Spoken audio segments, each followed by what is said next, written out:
This is another episode of Moderate Voices, and this one we're going to be discussing a fairly serious subject. Recently, President Trump ordered a missile strike of a Syrian air base in response to the Syrians using a chemical weapon to kill the different reports, but roughly 100 people, like 20 to 30 children. And in response, because this violated, norms, they bombed with 59 missiles the air base that launched that attack. Now, this is a couple of days after the Syrians are already using that air base again. So for 59 missiles, it seems like the damage was minimal at best. There's already the Syrians have already come out, said they crossed the line.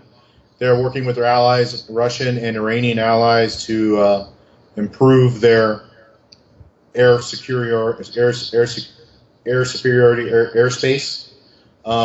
There's actually, I was reading an article today, maybe the reason we use Tomahawk missiles instead of other stuff is because maybe our planes can't, or we don't have stealth technology good enough to actually do anything better, with the Russians giving them support. Their ability to detect our bombers for better and more strategic and better strike capability, they might have gotten shot down because their stealth technology isn't as good as relative to Russian detecting ability. Yes, that's a little bit concerning if that was actually a reason why we went with the Tomahawk cruise missile attack that ultimately, as you said, it seemed to do nothing. If the airbase was totally usable the very next day, and apparently they've already attacked with chemical weapons somewhere else. There's been rumors of that. Yes, and reading the whole story, watching it, I'm not normally a conspiracy theorist. Normally, I believe that a conspiracy theory, if a conspiracy theory is as complicated as people start to make it out to be, it will basically boil down and break down because you can't get that many. The old saying, how many people can keep a secret? 2 if one's dead. Yeah. And I believe that. Eventually, if you are in a huge conspiracy involving hundreds and thousands of people, you're just going to start having people leak information. And it's going to be information that is verifiable, and the conspiracy theory is going to break down. However, I really wonder if the Russians didn't ask Assad to say, hey, go do this. We can probably moderate. We will get told by the Americans before they retaliate. They probably won't even retaliate, but if they do, we'll try to protect you as much as possible. And this will get certain people off of them investigating us and possibly have some sanctions come against us for our interference with their last election. No, I think it was extremely convenient. The timing was, related to the Garouche Supreme Court appointment situation, the Russian investigation. The timing of this event definitely leads one to think that there was a definite possibility that could have happened. Something, maybe, and the reason might not be a full conspiracy, and the reason why there might not be a lot of people, it may have been in passing note when they're meeting with the Syrian head of state or whatever the people are, meeting with the Russians one day. Maybe a Russian mentioned this might be a good time. I don't think it was a full-on conspiracy because there's too many different elements that could have. Yes. Jeff, I don't think the Americans were involved in the conspiracy. If it was, I do not. I think your description of how the Russians may have. If it was a conspiracy, it was a calculated decision, and this has been used to describe Putin in the past. He is a very calculating person. Look at their meddling in our elections in the last election cycle. That was a calculated situation. It could have been traced back to them. Things could have happened. But it did affect things. So he may have gotten the results he wanted. Same thing. with this. You're right. They may have made a calculated risk that they could deal with the problems because, the worst thing is that if they did that, then they really don't care about people's lives. But a lot of us feel that they don't. So a lot of us feel that they don't as is. Yeah, so it doesn't really. And let's face it, there are some people in America who probably don't care that the Syrians, the 100 civilians in Syria got killed by chemical weapons. Well, I know for a fact there's somebody who could care less. Yeah. And that troubles me, but it does trouble. I admit when you're making policy, you almost have to be heartless, or not necessarily heartless, but you do have to be callous because you're going to make decisions, and you gotta judge how many people are going to die on each side of the decision, and sometimes pick one that is very distasteful. And you're not going to be able to do that if you're not callous. But now let's talk about the American response to whatever the situation was. It's odd to me. It feels weird, considering the current administration's stance leading up to this situation in regards to Syrian refugees, that they would then feel the urge or the need all of a sudden to defend people. I don't. It's a weird line. I don't understand what I get. I just don't get it. It seems like a strange about face in a way to me from their previous handling of international affairs. As well as it's completely opposite what President Trump said numerous times on his campaign trail. And as much as we disagree on a lot of things, so far through his presidency, he's actually stuck to his campaign promises as well as he can. I'm not sure what you're looking at. But. I don't even know if...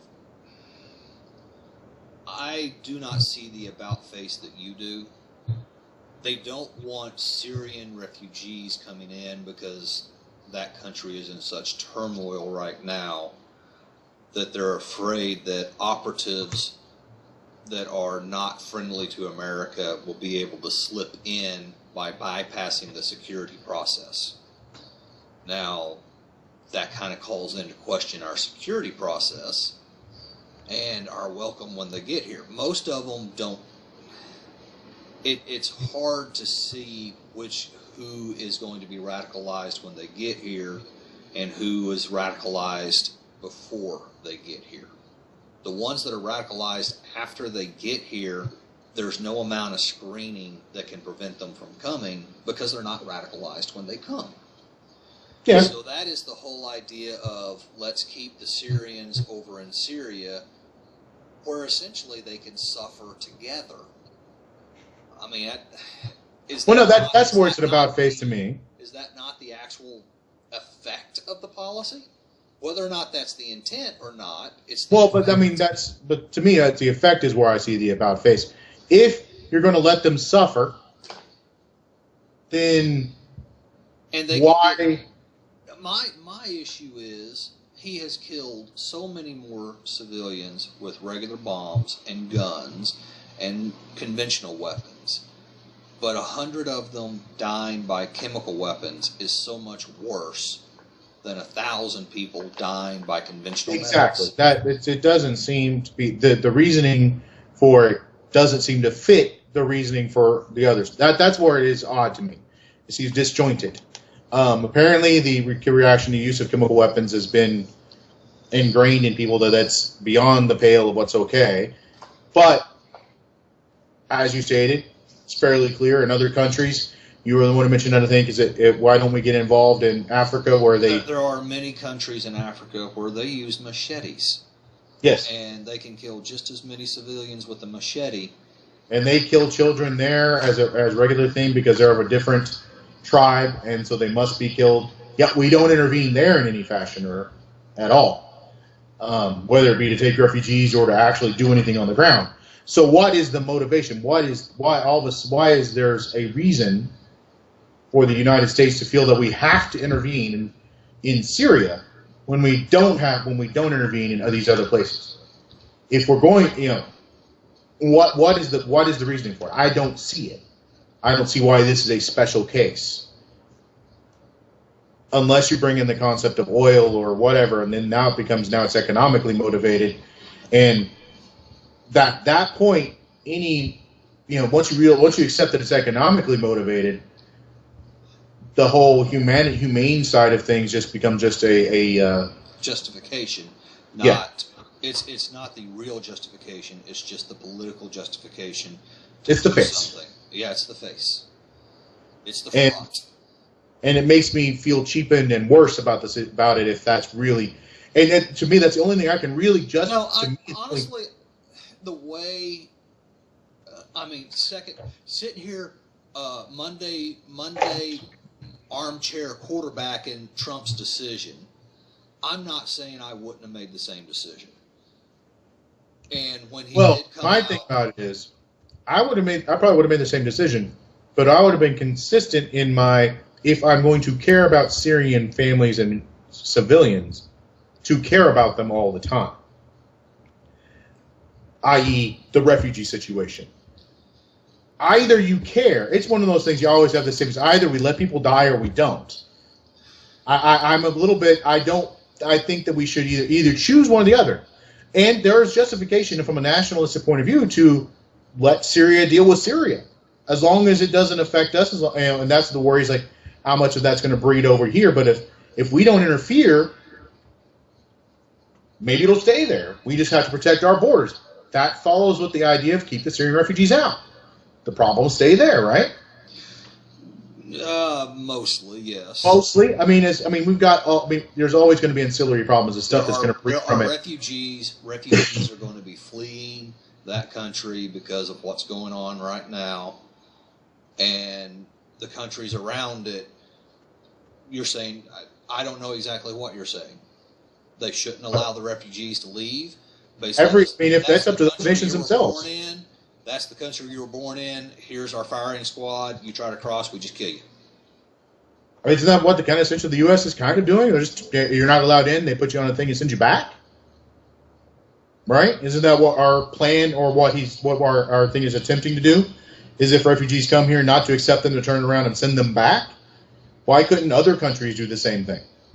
And in fact, look at France. They're having an election with Marie Le Pen, who that's her stance. Whether she wins or not, we'll see. The reason other countries can't do the same thing is the reason we can't keep Mexican immigrants from crossing our border undocumented. They have too large of a border that is unsecured, and people get across. Yeah. So once they're across, again falls into line with I am not saying that I'm kind of actually a rather conservative when it comes to immigration policy, but I'm not really conservative. I may pick a path and go with it. We haven't really picked a path the past 10 years, although Obama actually kind of did. He said, as far as our Mexican immigration problem, he picked a path. We will let some of you stay. We won't deport you, but we are going to deport the ones who break the law. Yes. He had picked a path that didn't make a lot of people happy, which personally I think is always the right way to go. If you can make a path that basically makes nobody terribly happy, but actually does something, and he did deport a lot of people. His deportations under him went up. He picked a path. Pick a path and follow that path. Don't swerve the car from one side of the street to the other, or whatever, how you want to look at it. Or you have to choose a path. And if our path is to, in the Syrian situation, that's what to me about the missile strike seems weird. It was extremely excessive, but as we discussed, that's probably due to the fact that the Tomahawk missiles are about to be decommissioned, so why not use them all? It was extremely what? 59 missiles, that's a lot. No, it's not a lot. Because I would view it as excessive if they had actually knocked the airbase out of commission.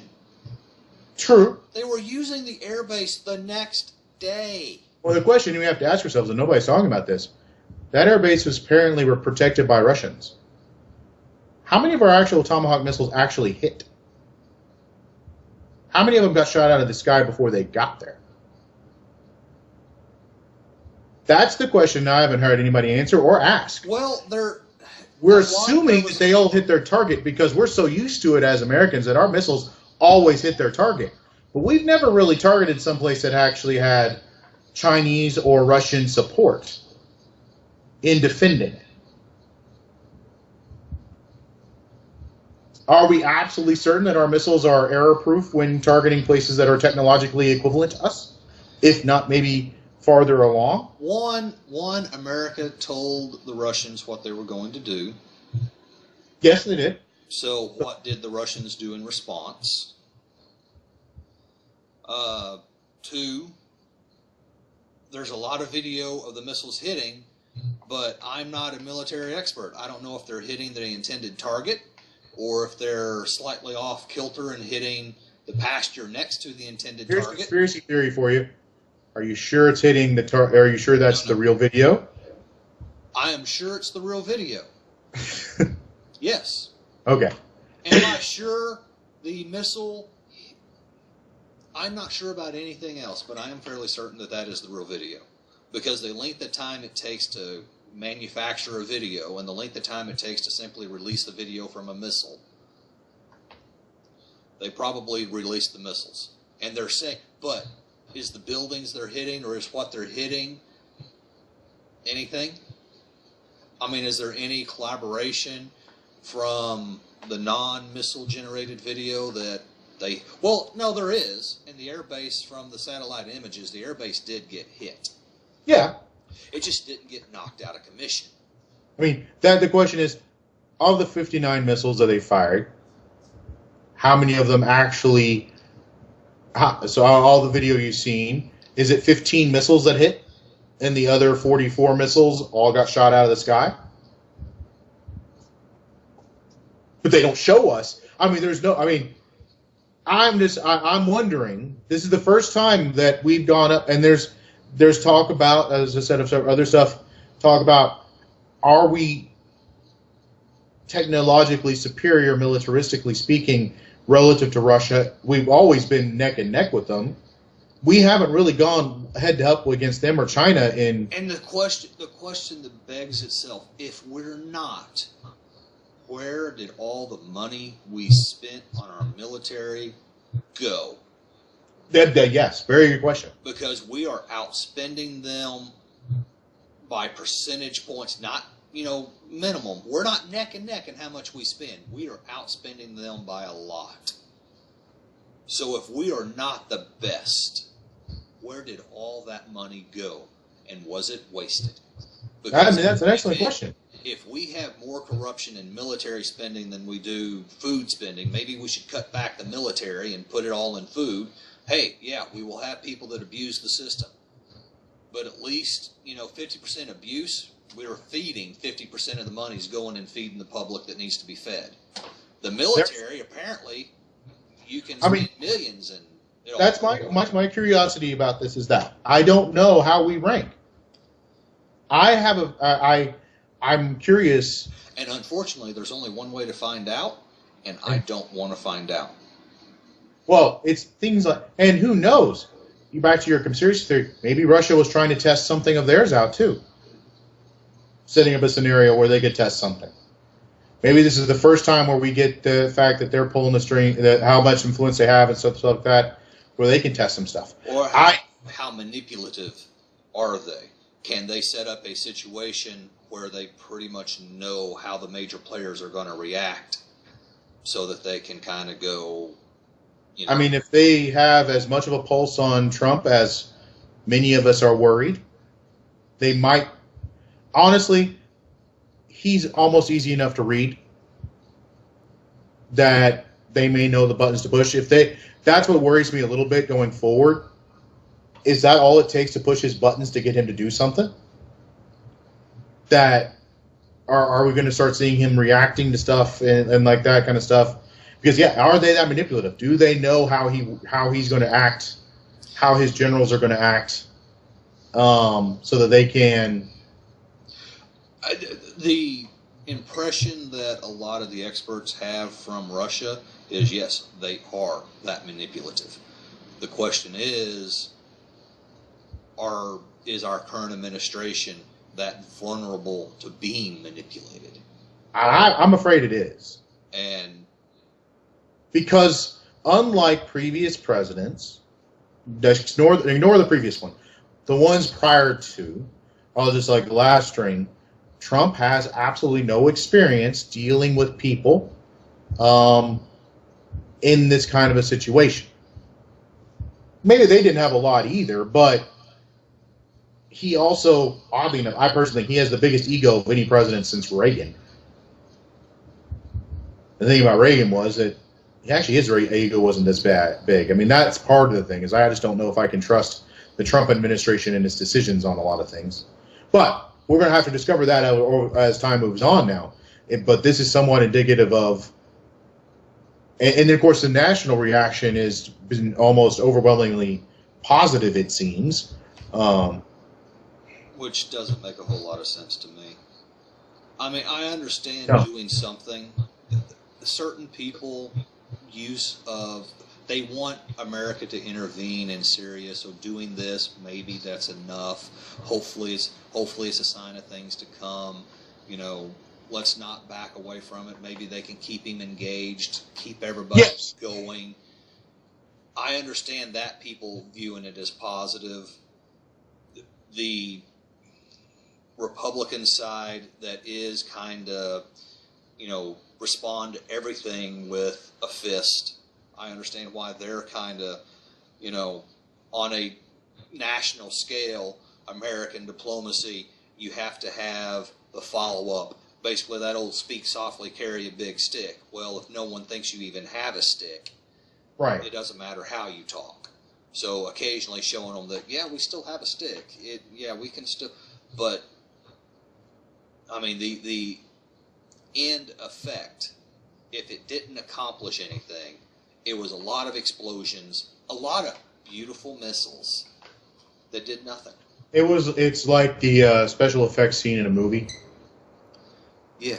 Sometimes special effects are awesome, and sometimes special effects. They're special effects. If there's no plot, it doesn't matter how much the special and effects there are. Is this just window dressing that has no beat behind it, that has nothing that's going to happen? That's the concern going forward for our countries. What does this mean? Does this mean anything for us? If this just solidifies Russian ties with Syria, it actually accomplished less than if he had done nothing. And I think that might have been the ultimate end game for Russia on the manipulation. Is one of their aspects of the end game is that. And I really do think, Putin is KGB. He is a spy. And so his government is full of spies. He is playing the game the way it was played decades ago. Yeah. And he's playing it very well. And I think part of America has caught up to that, but I'm not sure we've all kind of adjusted to the idea. What is his end game? His end game, that's always an excellent question. I think for Putin there is none. It's about the game and just being better at it than everybody else. Those are the kinds of people that are very scary, because he doesn't want to blow up the world. He just wants to win. Yeah. And unfortunately, he's now playing against somebody in America who hasn't played that game before. Yeah. And sure, he's a smart guy. Sure, he can learn. Your learning curve better be really steep, or otherwise you're going to cause a lot of problems. That's where I feel that Trump's inexperience and his unwillingness to let people do their jobs. See, that's what you were when you first got elected. You were hoping he was going to put people in position and pick smart people to do their jobs. It's kind of clear at this point that he micromanages. Yeah. He micromanages to a point where he also you have to get the results that he wants immediately that makes him look good, or your job is on the line. And in politics, nothing quite happens that fast. Right. I mean, that's really, yeah. So, he's used to not micromanaging. He used to let these people do stuff, but when they screw up, he then goes in and fixes it. And politics and government runs, people screw up. I mean, screw ups happen, and it's not it just happens. And so everything's been going wrong. So he's just got his hands in on everything. And you talk about military action. Most generals are going to tend towards the iron fist version of diplomacy. Unfortunately, that's their job. Yeah. I have no issue with generals being an iron fist diplomacy. It's his State Department that has an iron fist diplomacy, that Rex Tillerson isn't doing his job correctly. He is the diplomat. And he's not a diplomat. And he's not being a diplomat. He's being the iron fist, let's go in and be a hard-nosed negotiator. That's not being a You have a team of people, a nation that you have to represent, and you represent a segment of the nation. And he has to represent the diplomacy side. And I'm not sure he's representing the diplomacy side as well as he should. As far as I can tell from what he should be iron fist. Well, as far as I can tell, there is no distinction between Tillerson and Trump. I mean, as far as what Tillerson says and does, usually a Secretary of State and the President have disagreements. I think there is. If nothing else, Tillerson's ego is much more... I think he's much more of the Putin-type ego. He wants to play the game and win the game. He doesn't necessarily care if you stroke his ego. That would be good, but I just don't. It's interesting. It's rough. I think going forward, this is the first major action that under Trump's watch, I believe, that it falls in the same category as the last one that was a failure. This was a failure. He didn't do anything. Nothing happened to the base. They were able to use it the very next day. From what we can tell, they didn't touch any. They supposedly stopped their chemical weapons ability there. No, they didn't. But they didn't. No. Yeah. Not even. There is no supposedly. They didn't intentionally. The chemical weapon stockpile is still there. All the planes that would be used to distribute it were removed because the Russians let them know it was coming, and none of the runways were destroyed. So it basically means nothing. So, airstrike, next day, plane loaded up with chemicals. Hence the reason he was able to do a strike of chemical warfare from that air base within 2 days. And they did it on purpose that fast to show it was ineffectual. And then at the same time, they're able to go and say that the United States overstepped their bounds and solidifying ties between Russia, Syria, and Iran. And it makes Assad look like he is negotiating from a strength of power within his own nation now. Well, yeah. I mean, the whole entire scenario has turned out bad for the United States. So far, internationally, there's 3 different things that I can remember that Trump has ordered, and all 3 of them, to some degree, has had a degree of failure associated with it. Yeah. And because it's had a degree of failure associated with it, why is he ordering another? Well, I guarantee you that, I won't guarantee, but strong likelihood of this next week, he'll throw the military under the bus for the fact that the missiles didn't do what they were supposed to do. And pretty much what he did. This isn't a comment to Chuck. This is a comment to everybody else out there that supports Trump. Who did you elect to lead? They don't go to him and go, hey, we want you to throw us, we want you to do this. And he has the choice of going, that won't be enough. They make a decision, and whenever they tell him what's going to happen, what they expected, and if it doesn't go according to plan, that's entirely different than he okayed something, and then later it didn't quite accomplish what he thought it was going to. And so he throws the people who brought it to him under the bus. But historically, that's what he does. That's his. It's not his fault. Yes, and I'm sorry. I don't care if Obama set up this situation. The same comment that was made about Obama blaming Bush. I don't care who got you in the situation. It's your job to get yourself and us out of it. I think that's a very valid point. I thought it was a valid point in the Obama administration, always blaming Bush for the spot they were in Afghanistan and Iraq. But you had to deal with it. You dealt with it fairly poorly. But yeah, I mean, he did finally eventually come up with a plan. But Bush gave some serious problems to Obama. And Obama didn't really clean him up. And Obama didn't handle him. He didn't make it worse, thankfully. But he didn't make it any better. So now Obama has given some problems to Trump.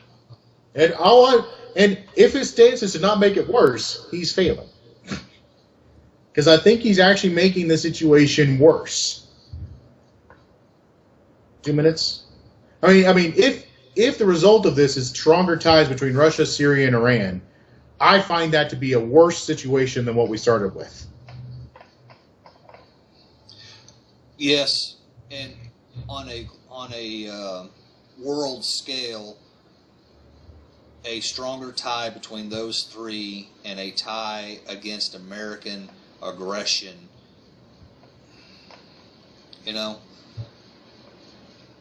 Diplomatically, you're right. I don't think anything is going to succeed. But there has to be some sort of decision. We have to make some sort of. Syria can't be another Afghanistan. Well, we have to make a decision. Either we intervene, or we don't. Yes. And intervention may be carried out in different ways. That's where there's options.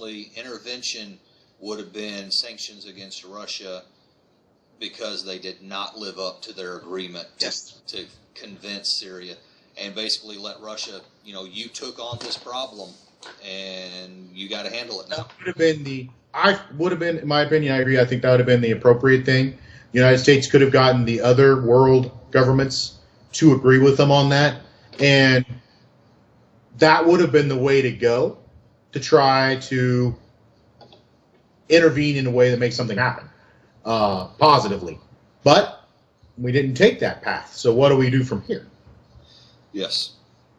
Do we continue on this version of intervention or do we switch? Because we could switch. We could still switch if Trump's willing to do it. But I don't know if he's or not. I mean, otherwise we're in for Iraq or Afghanistan again. And I don't know. I don't think we should. And if anybody out there votes for the Republican Party and wants another Iraq or Afghanistan, did you learn nothing? Because yes, we can go into Syria, even with Russia being defensive of their position. There are ways we could go into Syria and we could enact regime change. Yeah. We could. There are options available. I mean, look at history. How many times has that been positive? How many times has it turned out that the new regime is worse? Or the new regime in control supports us, but the old regime was suppressing certain elements within their nation, and the new regime is weak and can't suppress the elements. Right. And so you get... And then how many people end up paying in the U.S. for meddling in affairs that weren't ours? So you give a breeding ground for ISIS, or whatever you want to call them these days, to recruit new disenfranchised people. That, at this point, is probably the last choice we should take in any of these situations. Now, those out there that are, but it would be a humanitarian disaster to not intervene. It's going to be a humanitarian disaster no matter what we do. So, as you stated earlier, pick a path. And there are ways to navigate a path that doesn't involve us going in on the ground or doing a regime change, where wrap it up. We can do something. So that's it. So I think it's interesting to see what's going to happen as we go forward. You have anything last thing to say? My thing is, I don't want to live in interesting times. So anybody out there who is saying, hey, he's doing exactly what we want him to, pay attention. And when you're a party, and I am not a big fan of the two-party system, but when your party, no matter which side it is, supports an action that has little to no result, let your party know about it. Call them up. Tell them, hey, we may not vote for the other guy, but we may try to find somebody around here who's the same party who will run against you. Don't be silent and just let our national leaders do whatever they want, assuming that everybody supports them. So, all right, that's it.